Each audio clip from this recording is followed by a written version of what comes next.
San Francisco 49ers starting quarterback and 2021 first-round pick Trey Lance has gone down with what looks to be a season-ending injury. Lance injured his ankle on Sunday's game, or during Sunday's game against the Seattle Seahawks, and we have now come to learn that he in fact suffered a broken ankle.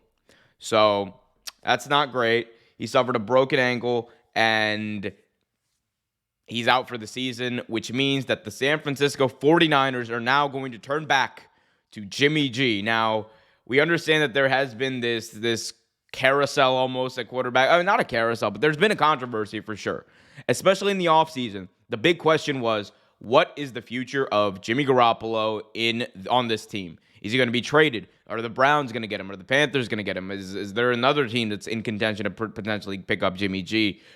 People said that, hey, he was supposed to be the successor to Tom Brady in New England.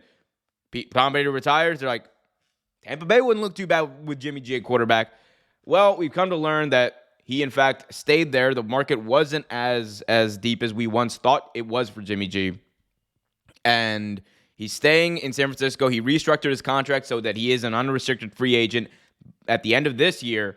And it's probably a good thing for the 49ers, good foresight for the 49ers, because now they need a guy who can help them salvage the rest of the season. And Jimmy G won't just help them salvage the rest of the season. I think Jimmy G is going to help put them in a position to compete for a title. Notice how I said compete for a title. A lot of people are going to have a problem with this, and that's fine. But Jimmy Garoppolo, it's undeniable that when he's the quarterback of this team, when he's the starting quarterback of this team, and he's healthy, this team is a title contender. Not a playoff contender, not a divisional contender, not a contender they could win any given Sunday. A title contender, a legitimate Super Bowl contender. They are in Super Bowl. They're in competition for that Super Bowl slot in the NFC. Like, that's how real this is. If you don't believe me, look at the years that Jimmy G's been healthy. Takes him to a Super Bowl. Take him to the NFC title game. It's undeniable. I know that we can't attribute all wins to a quarterback, and that's not the best stat line to go off of. I understand all that. But when you look at their record with Jimmy G and you look at their record without Jimmy G, it's just laughable. It's laughable to think that Jimmy G, at least from a system standpoint, is not the best fit for this offense.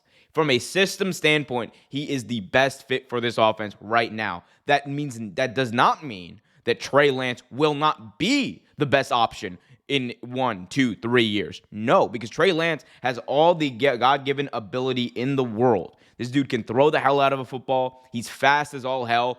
It's just up to him and the San Francisco 49ers coaching staff to get him in a situation, get him prepared to take the mantle as the starting guy. Now, we saw on Sunday against the Seahawks, Lance goes down, Jimmy G comes in, and the offense they do what they did last year, which is play efficient football, run the ball, and Jimmy G makes the play exactly when it needs to be made. Like, I know people give him flack for his performance in the playoffs last year, and it wasn't a great performance, but, and this is a big one, they were there, weren't they?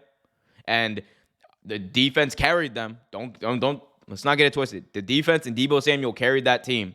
But Jimmy G is an instrumental part of this team because he plays the quarterback position. He's delegating where the ball goes. 9 out of 10 times it's going to go to Deebo Samuel or George Kittle. I digress, though. That's a guy who understands the system. He understands the system. He understands where the ball should go at any given point. He's seen a lot of football. Like, Jimmy G's no spring chicken anymore. He's like 32 years old. He's seen a lot of football. He knows where to put the ball. He knows the different situations. He's been there, done that. He's won a Super Bowl. Granted, he was a backup, but he did contribute during that season. But he's been to the playoffs. He's led a team to a Super Bowl. This is a guy you can win with. And I'm tired of people saying that, Jimmy G, he's a fine quarterback, but he's not good. Like he's better than a lot of quarterbacks out there. Like, if we're being honest, like, he's not top 10, but if you ask me who's a better quarterback, Jimmy Garoppolo or Kirk Cousins, it's Jimmy G. Like, there's no question. What has Kirk Cousins done in the NFL? Outside of putting up good stats in the regular season, what impact has he made on a franchise? Very minimal. You could say, yeah, Washington, he led them to the playoffs once. After that, not much. He led the Vikings to the playoffs once. Guess what? Case Keenum led a worse team. Case Keenum led a worse team without Dalvin Cook to the NFC title game. Sometimes, guys, it's about the chemistry, it's about the system, and everything that goes into that, and not necessarily just about the quarterback. I think the San Francisco 49ers should be taken as a threat in the NFC. But y'all let me know what you guys think in the chat. Hit that like button, subscribe, and hit that notification bell so you get notified whenever a new video is released.